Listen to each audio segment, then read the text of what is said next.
যদি প্রথম জহন 2 ତାର 15 ଆମେ ଦେଖିବା ସେଠାରେ ସୁନ୍ଦର ଭାବରେ ପ୍ରଭୁଙ୍କର ବାକ୍ୟ ଆମେ ଦେଖୁଛୁ କେହି ଜଣେ ପଢ଼ିବେ ପ୍ରାଞ୍ଜଳ ଭାବରେ। ସଂସାର କିମ୍ବା ସେଥିରେ ଥିବା ବିଷୟ ସବୁକୁ ପ୍ରେମ ନ କର।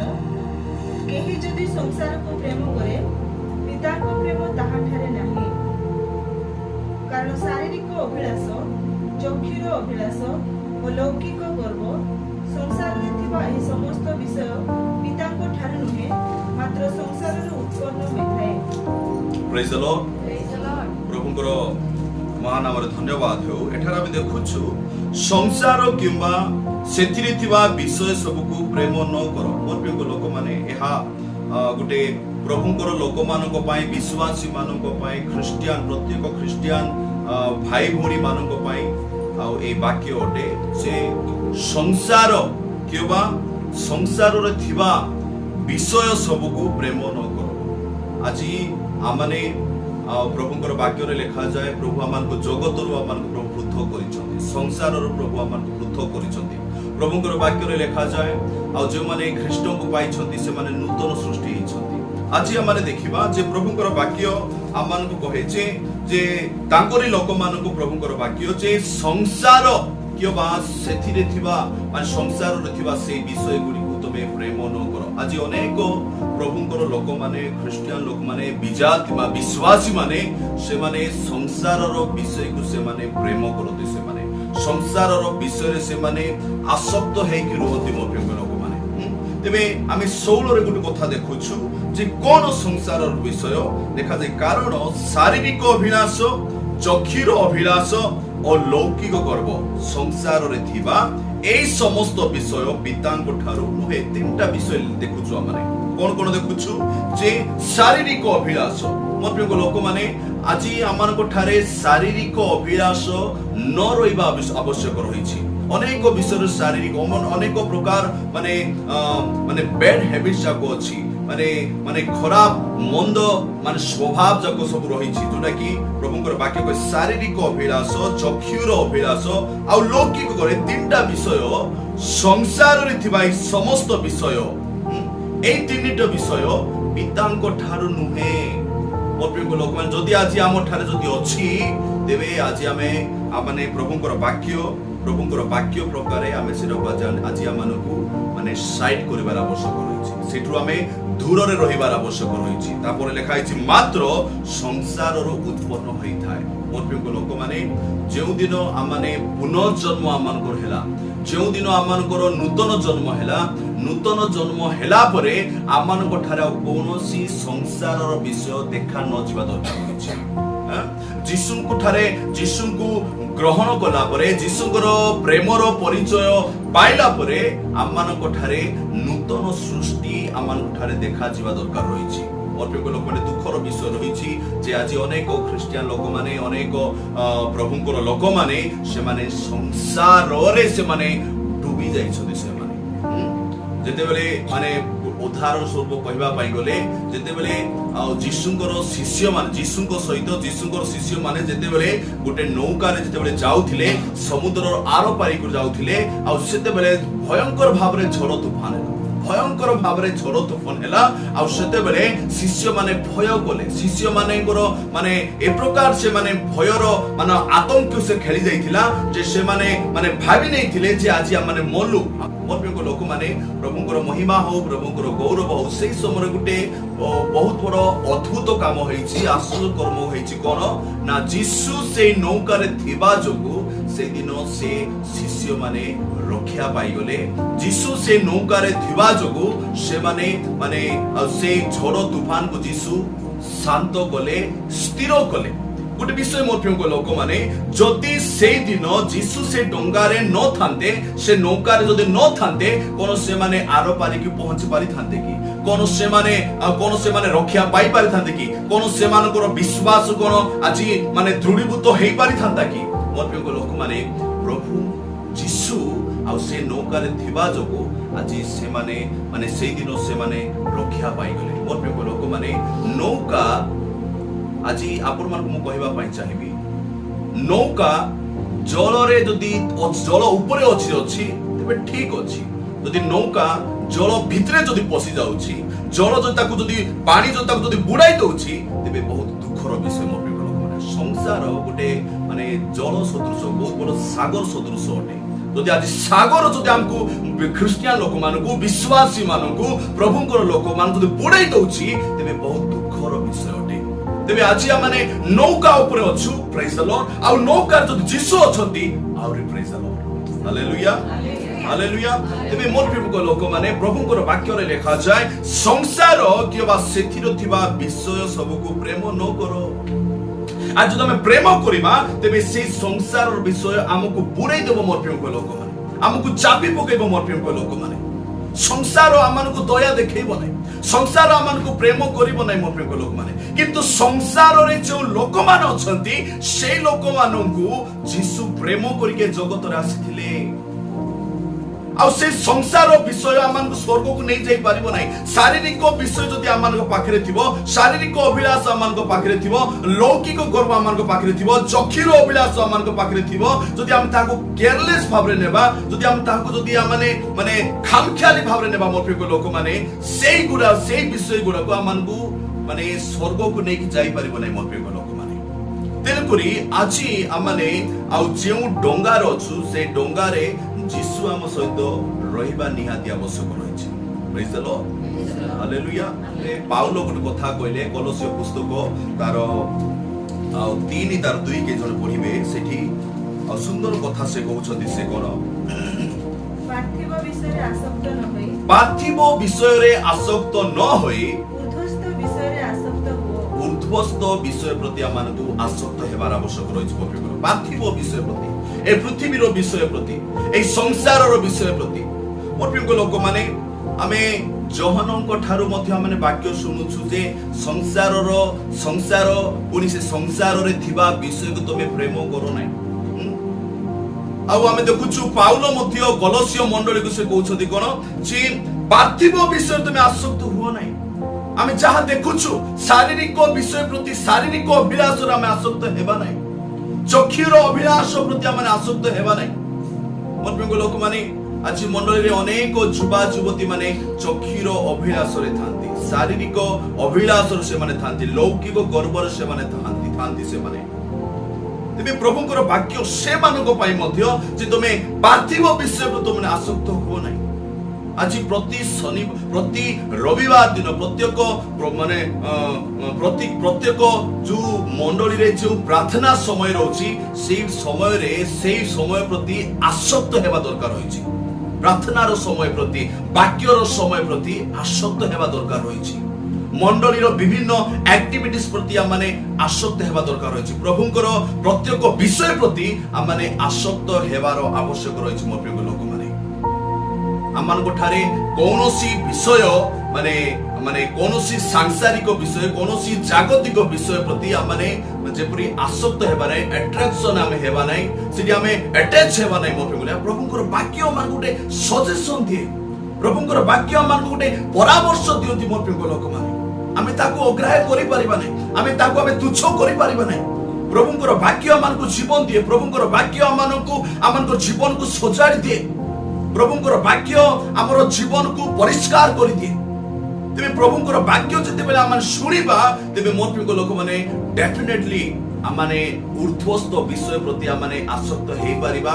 ଆଉ ଊର୍ଦ୍ଧ୍ୱସ୍ଥ ବିଷୟ ସବୁ ଆମମାନଙ୍କ ଜୀବନ ଆମେ ଅନୁଭବ କରିପାରିବା, ଆମେ ଦେଖିପାରିବା, ଜାଣିପାରିବା, ପ୍ରଭୁଙ୍କର ମହିମାକୁ ଆମେ ଦେଖିପାରିବା। ଯଦି ଆମେ ସାଂସାରିକ ଜୀବନରେ ଥିବା ବା ଜାଗତିକ ମନୋଭାବ ନେଇ ଯଦି ଆମେ ରହିବା, ଆମେ ପ୍ରଭୁଙ୍କର ମହିମାକୁ ଆମେ ଦେଖିପାରିବା ନାହିଁ।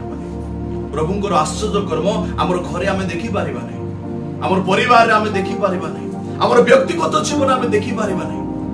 ଏରା ପ୍ରଭୁ କଥା କହୁଛନ୍ତି ନା ଆହୁରି କିଏ କଥା କହୁଛନ୍ତି ଆମେ ଜାଣିପାରିବା ନାହିଁ ମୋ ପ୍ରିୟ ଲୋକମାନେ। କାହିଁକି ନା ସଂସାରକୁ ପ୍ରେମ କରୁଛୁ, ସଂସାରର ବିଷୟକୁ ଆମେ ପ୍ରେମ କରୁଛୁ। ସଂସାରର ବିଷୟକୁ ପ୍ରେମ କଲେ, ବାଇବଲରେ ଲେଖା ହେଇଛି ଜଣେ ବ୍ୟକ୍ତି ଦୁଇଟି ପ୍ରଭୁର ଦାସ ହେଇପାରିବେ ନାହିଁ।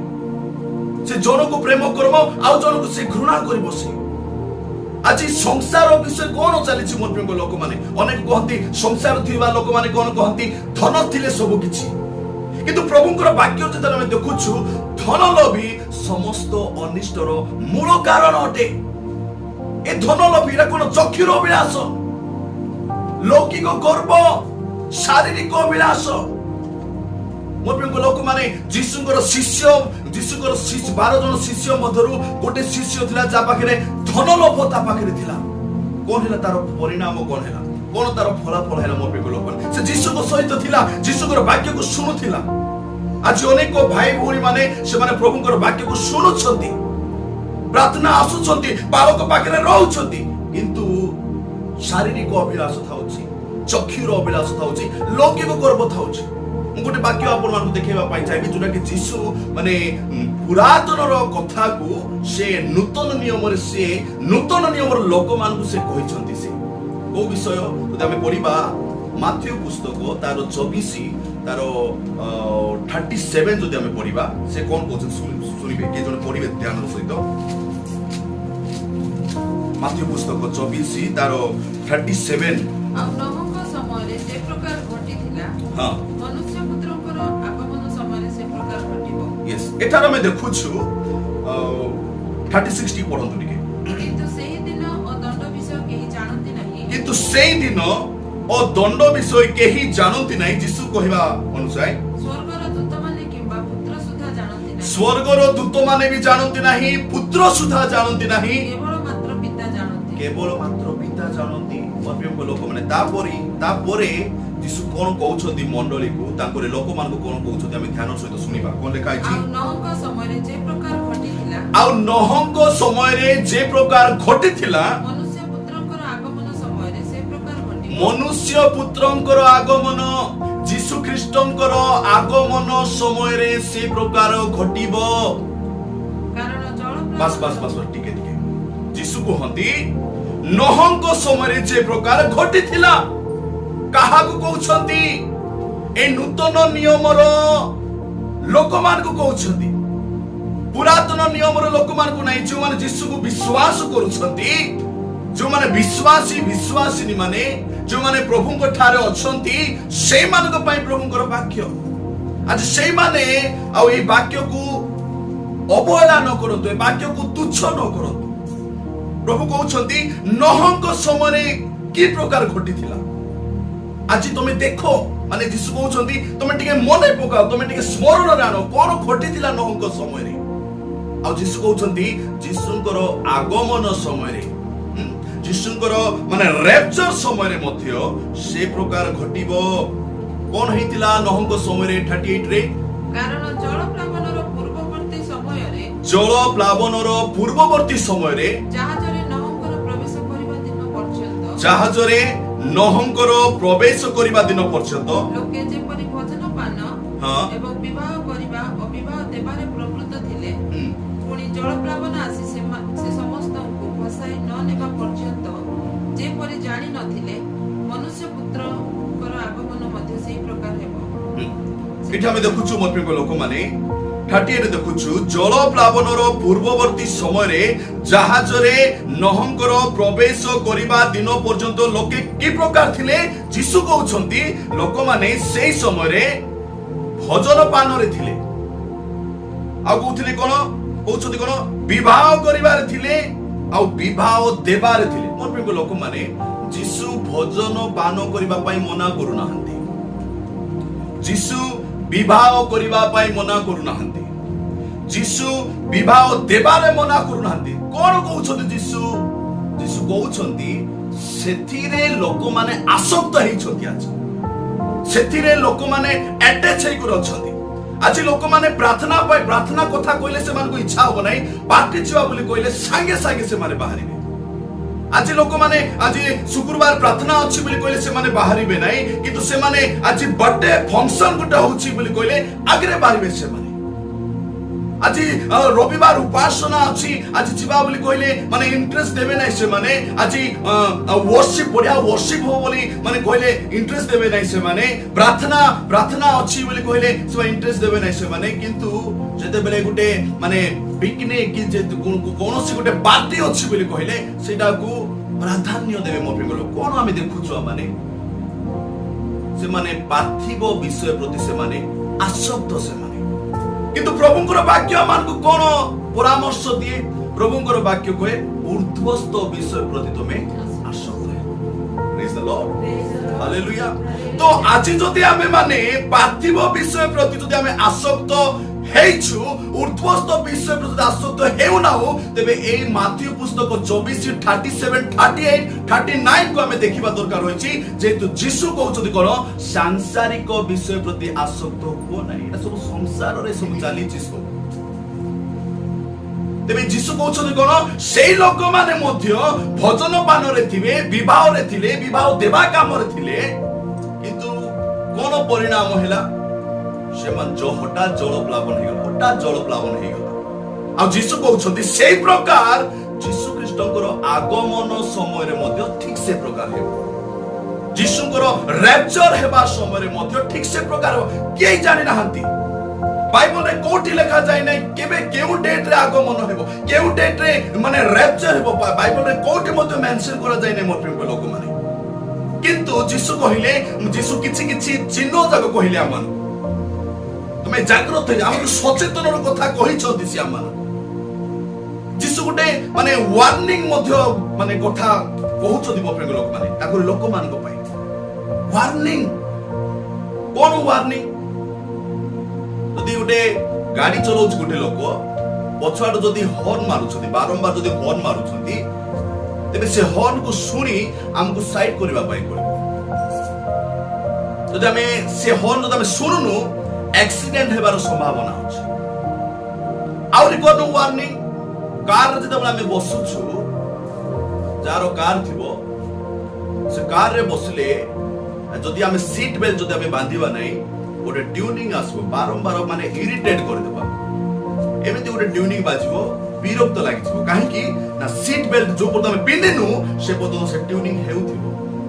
ୱାର୍ଣ୍ଣିଂ ଯଦି ଆମେ ସିଟ୍ ବେଲ୍ଟ ଯଦି ଆମେ ପିନ୍ଧିବା ନାହିଁ ଆମର ଛାତି ଆମର ଚେଷ୍ଟ ସେ ଆଗରେ ଯଦି ବାଜିଯିବ ଏଠି ଜୀବନ ଅଛି ଯଦି ବାଜିଯିବ ସାଙ୍ଗେ ସାଙ୍ଗେ ଆମର ଜୀବନ ଚାଲିଯିବାର ସମ୍ଭାବନା ଅଛି। ତେବେ ମୋ ପ୍ରିୟ ଲୋକମାନେ ଏଇ ଯୀଶୁଙ୍କର ଯୋଉ ନହଙ୍କର କଥାକୁ କହୁଛନ୍ତି ଏଇ ନୂତନ ନିୟମରେ ତ ଏଇ ଯୋଉ ୱାର୍ଣ୍ଣିଂ କଥା ମାନେ କହୁଛନ୍ତି ଜାଗ୍ରତର କଥା କହୁଛନ୍ତି ସଚେତନ ହେବାର କଥା କହୁଛନ୍ତି ଏଇଟାକୁ ଯଦି ଆମେ ଅବହେଳା ଯଦି କରିବା ବିପଦ ଆସିବାର ସମ୍ଭାବନା ଅଛି ଆମମାନଙ୍କ ଜୀବନରେ ଦୁଃଖ ଆସିବାର ସମ୍ଭାବନା ଅଛି। ଆମର ଜୀବନକୁ ପାଣି ଭିତରେ ଡୁବେଇ ଦେବାର ସମ୍ଭାବନା ଅଛି। ମୋ ପ୍ରିୟ ଲୋକମାନେ ନହଙ୍କର ସମୟର କଥା ଯୀଶୁ କହିଲେ 42 ପଢନ୍ତୁ ଟିକେ। ଅତଏବ ଜାଗ୍ରତ ଥାଅ ଅତଏବ ଜାଗ୍ରତ ଥାଅ କାରଣ ତୁମମାନଙ୍କ ପ୍ରଭୁ କେଉଁ ଦିନ ଆସିବେ ତୁମମାନଙ୍କର ପ୍ରଭୁ କେଉଁ ଦିନ ଆସିବେ ତାହା ତୁମେମାନେ ଜାଣ ନାହିଁ। ମୋ ପ୍ରିୟ ଲୋକମାନେ କେଉଁ ଦିନ ଯୀଶୁ ଆସିବେ ଆମେ ତାହା ଜାଣିନୁ। ଆମେ ଜାଣିନୁ ଯଦି ଆମେ ଜାଣିନୁ ପ୍ରଭୁ ଆମମାନଙ୍କୁ ପଛକୁ ମାନେ ହର୍ନ ଦେଉଛନ୍ତି ଆମକୁ ଜାଗ୍ରତ ଥାଅ। ନହଙ୍କର କଥାକୁ କହୁଛନ୍ତି ସେ ଜାଗ୍ରତ ଥାଅ। ପ୍ରେଜ୍ ଦ ଲର୍ଡ ହାଲେଲୁୟା। ଯୋଉମାନେ ବିବାହ ଭୋଜରେ ଯୋଉମାନେ ଶାରୀରିକ କାମରେ ଯୋଉମାନେ ସାଂସାରିକ କାମରେ ଆସକ୍ତ ହେଇକି ରହିଛନ୍ତି ପ୍ରଭୁ ସେମାନଙ୍କୁ କହୁଛନ୍ତି ଜାଗ୍ରତ ଥାଅ। ଶାରୀରିକ ଭାବରେ ଯୋଉ ପ୍ରକାର ଆମେ ଉଦାହରଣ ଆମେ ଜାଣିଲୁ ଯେ ଗୋଟେ ପଛରେ ବେକ୍ ହର୍ନ ଯେତେବେଳେ ବାଜୁଛି ଗାଡି ଚଲେଇବା ସମୟରେ ଆମକୁ ମାନେ ଜାଗ୍ରତ କରଉଛି ସଚେତନ କରଉଛି ଗୋଟେ ୱାର୍ଣ୍ଣିଂ ଦଉଛି ଠିକ ସେ ପ୍ରକାର ମଣ୍ଡଳୀରେ ଆଜି ପ୍ରତ୍ୟେକ ବିଶ୍ୱାସୀ ମାନଙ୍କୁ ଯୋଉମାନେ ବି ଭିଡିଓ ଦେଖୁଛନ୍ତି ମୁଁ ସେମାନଙ୍କୁ କହିବା ପାଇଁ ଚାହିଁବି ଆଜି ପ୍ରତ୍ୟେକ ମଣ୍ଡଳୀରେ ପ୍ରଭୁ ବିଶ୍ୱାସୀ ମାନଙ୍କୁ ଜାଗ୍ରତ କରିବା ପାଇଁ ପ୍ରଭୁ ଗୋଟେ ପାଳକ ପ୍ରଚାରକ ମାନଙ୍କୁ ରଖିଛନ୍ତି ଜାଗ୍ରତ କରିବା ପାଇଁ ୱାର୍ଣ୍ଣିଂ ଦେବା ପାଇଁ ତାଙ୍କର କଥାକୁ ଆମେ ଅବହେଳା କରିବା ନାହିଁ। ଦୁଇଟା କଥା ଆମେ ନଅଙ୍କ ଠାରେ ଦେଖୁଛୁ ଗୋଟେ ହଉଛି ସାଂସାରିକ ବିଷୟ ଠାରୁ ଆମେ ଦୂରରେ ରହିବା ଦ୍ୱିତୀୟ କଥା ଯୀଶୁ ୱାର୍ଣ୍ଣିଂ ଦେଉଛନ୍ତି ଜାଗ୍ରତ କରୁଛନ୍ତି ସଚେତନ କରୁଛନ୍ତି। ଯୀଶୁ 42 ରେ କହୁଛନ୍ତି ଜାଗ୍ରତ ହୁଅ ଅତଏବ ଜାଗ୍ରତ ହୁଅ ଅତଏବ ଜାଗ୍ରତ ହୁଅ। ମୋ ପ୍ରିୟ ଲୋକମାନେ ଜାଗ୍ରତ ହେବା ବୋଲି କହିଲେ ଆମେ ସେଟାକୁ ଖାମଖିଆଲି ହେବା ନାହିଁ। ଜାଗ୍ରତ ହୁଅ ବୋଲି କହିଲେ ସେଟାକୁ ଆମେ ଅବହେଳା କରିବା ନାହିଁ। ଆମେ ଜାଗ୍ରତ ହୁଅ ବୋଲି କହିଲେ ଏ ବାକ୍ୟକୁ ତୁଚ୍ଛ କରିବା ନାହିଁ। ଆମେ ଜାଗ୍ରତ ହୁଅ ବୋଲି କହିଲେ ଆମେ ପ୍ରାର୍ଥନାମୟ ଜୀବନରେ ଆମର ବଢିବା ଦରକାର ରହିଛି। ଆମର ଆତ୍ମିକମୟ ଜୀବନ ଦିନ ପ୍ରତିଦିନ ବଢିବା ଦରକାର ରହିଛି। ଜାଗ୍ରତ ହୁଅ ବୋଲି କହିଲେ ପ୍ରଭୁଙ୍କର ବାକ୍ୟର ପରାମର୍ଶକୁ ଗ୍ରହଣ କରିବା ଦରକାର ହୋଇଛି। ଜାଗ୍ରତ ହୁଅ ବୋଲି କହିଲେ ପ୍ରଭୁଙ୍କର ଅନୁଚକ ବାକ୍ୟକୁ ଗ୍ରହଣ କରିବା ଦରକାର ହୋଇଛି। ଜାଗ୍ରତ ହୁଅ ବୋଲି କହିଲେ ବାଳକ ମାନଙ୍କର କଥାକୁ ଶୁଣିବା ଦରକାର ହୋଇଛି। ପ୍ରଭୁଙ୍କର ଗୋଟେ ବାକ୍ୟ ଦ୍ୱିତୀୟ ପିତର 2:5 ପଢିବେ।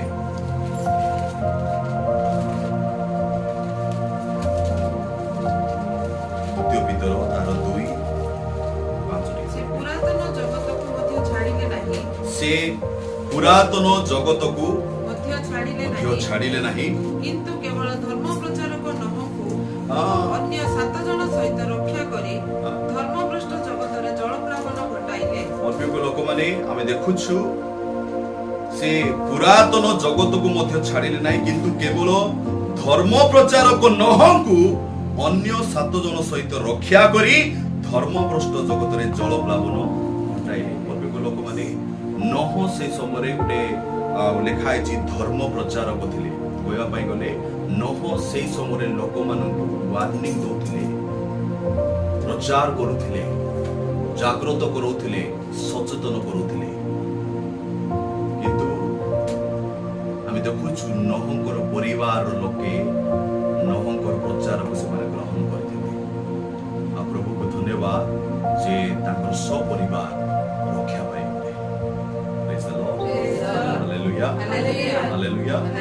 ଆଜି ଯେ ପ୍ରକାର ପ୍ରଭୁଙ୍କର ବାକ୍ୟରେ ଆମେ ଦେଖୁଛୁ ଯୀଶୁ ଯେତେବେଳେ ମାନେ ଗୋଟେ ଧନୀ ଲୋକ ଯେତେବେଳେ ନର୍କରେ ରହୁଛି ଆଉ ନର୍କରେ ଥାଇକରି ସେ ଅବ୍ରାହ୍ମକୁ କହୁଛନ୍ତି ଯେ ମୋର ଯୋଉ 5 ଜଣ ଭାଇମାନେ ଅଛନ୍ତି ସେ 5 ଜଣ ଭାଇଙ୍କର ପାଖରେ ଶୀଘ୍ର ଲୋକ କାହାକୁ ପଠେଇ ଦିଅ।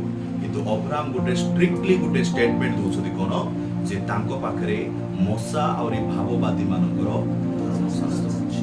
ମର୍ବିକ ଲୋକମାନେ ଆଜି ଆପଣମାନଙ୍କ ପାଖରେ ପ୍ରଭୁଙ୍କର ଏ ବାଇବଲ ଅଛି, ଆପଣମାନଙ୍କ ଏ ବାକ୍ୟ ଆପଣମାନଙ୍କ ପାଖରେ ଅଛି। Praise the Lord. Hallelujah. ପ୍ରତିଦିନ ସେ ବାଇବଲକୁ ଆମେ ଅଧ୍ୟୟନ କରିବା ଦରକାର ରହିଛି। ପ୍ରଭୁଙ୍କର ବାକ୍ୟକୁ ଆମେ ଧ୍ୟାନ କରିବା ଦରକାର ରହିଛି, ଯାହା ଫଳରେ କି ଆମେ ପ୍ରଭୁଙ୍କର ଇଚ୍ଛାକୁ ଆମେ ଜାଣିପାରିବା ଆଉ ଯାହା ଫଳରେ ଆମେ ସଚେତନ ହେଇପାରିବା। ଆମେ କହିବା ନାହିଁ ଯେ ମୁଁ ଠିକରେ ଅଛି। ଜଣେ ବ୍ୟକ୍ତି ଯଦି ବାଇବଲ ପଢୁନଥିବ, ଜଣେ ବ୍ୟକ୍ତି ଯଦି ବାକ୍ୟ ପଢୁନଥିବ ତେବେ ସେ କେବେ ଠିକ ରହିବ ନାହିଁ। କାହିଁକି ବୋଲି କହିଲେ ପ୍ରଭୁଙ୍କର ବାକ୍ୟ ହିଁ ଆମମାନଙ୍କର ଚରଣ ପାଇଁ ପ୍ରଦୀପ ଅଟେ ଆଉ ଆମମାନଙ୍କର ପଥ ପାଇଁ ଆଲୁଅ ଅଟେ। ତେବେ ପ୍ରଭୁଙ୍କର ବାକ୍ୟ ଯଦି ଆମମାନଙ୍କ ପାଖରେ ନାହିଁ ତ ପ୍ରଦୀପ ନାହିଁ, ଅନ୍ଧାର ଆକା ଅଛି, ଅନ୍ଧକାରରେ ଅଛୁ, ସଂସାରର ଅଛୁ, ଜଗତର ଅଛୁ। ତେବେ ଆମେ କେବେ ବି କହିପାରିବା ନାହିଁ ଯେ ମୁଁ ଠିକରେ ଅଛି। ତେଣୁକରି ମୋ ପ୍ରିୟ ଲୋକମାନେ ଆମେ ବାକ୍ୟକୁ ସବୁବେଳେ ଧ୍ୟାନ କରିବା ଦରକାର ରହିଛି। ମଣ୍ଡଳୀର ବାକ୍ୟକୁ ଯେତେବେଳେ ଆମେ ଶୁଣୁଛୁ ସେ ବାକ୍ୟକୁ ଆମେ ହୃଦୟରେ ରଖିବା ଦରକାର ରହିଛି। ଆଉ କେବଳ ବାକ୍ୟକୁ ଶୁଣିବା ତାହା ନୁହେଁ। ବାଇବେଲ ଲେଖା ହେଇଛି ଶ୍ରୋତା ମାତ୍ରଙ୍କ ନ ହୋଇ ବାକ୍ୟର କର୍ମକାରୀ ହେବା। ଶୁଣି ଶୁଣି ଆମେ ରହିବା ନାହିଁ। ପ୍ରଭୁଙ୍କର ବାକ୍ୟରେ ଲେଖାଯାଏ, ଆଉ ଗୋଟେ କଥା ଲେଖାଯାଏ କହିବାରେ ଧୀର ହୁଅ, ଶୁଣିବାରେ ଏ ମଣ୍ଡଳୀରେ କହିବା ଲୋକମାନେ ବେଶୀ ଅଛନ୍ତି, ଶୁଣିବା ଲୋକମାନେ କମ ଅଛନ୍ତି। ତେବେ ଏଇ ଦିନ ମାନଙ୍କରେ ଆମେ ଟିକେ ଶୁଣିବା, ବେଶୀ କହିଦେଲୁଣି ଆମେ, ଏବେ ଟିକେ ଶୁଣିବା। ଆଉ ଶୁଣିବା ପ୍ରଭୁଙ୍କର ବାକ୍ୟକୁ ଶୁଣିବା, ଜଗତର କଥା ଶୁଣିବା ନାହିଁ, ସାଂସାରିକ କଥା ଶୁଣିବା ନାହିଁ। ସାଂସାରିକ କଥା ଶୁଣିବାଟା ବନ୍ଦ କରିବା, ପ୍ରଭୁଙ୍କର ବାକ୍ୟ ଶୁଣିବାଟା ଆରମ୍ଭ କରିବା। Praise the Lord. Hallelujah. ପ୍ରଭୁଙ୍କର ବାକ୍ୟ ଆମେ ପ୍ରାଞ୍ଜଳ ଭାବରେ ଶୁଣିବା, ଧ୍ୟାନର ସହିତ ଆମେ ଶୁଣିବା। ମୋ ପ୍ରିୟ ଲୋକମାନେ ଆଉ କେବଳ ଶୁଣିବା ଲୋକ ହେବା ନାହିଁ, ବାକ୍ୟର କର୍ମକାରୀ ବି ହେବା। Praise the Lord. Hallelujah.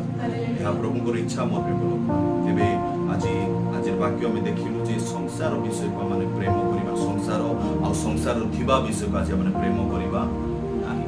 ଆମେ ଦେଖିଲୁ ସଂସାର ଆଉ ସଂସାରରେ ଥିବା ବିଷୟକୁ ପ୍ରେମ କରିବା ଦ୍ୱାରା କଣ ହେଲା, ଯୀଶୁ ଦେଖେଇଦେଲେ, ସେ ନୋହଙ୍କର କଥାକୁ ଦେଖେଇଦେଲେ, ଏ ନୂତନ ନିୟମରେ ସେ ଦେଖେଇଦେଲେ।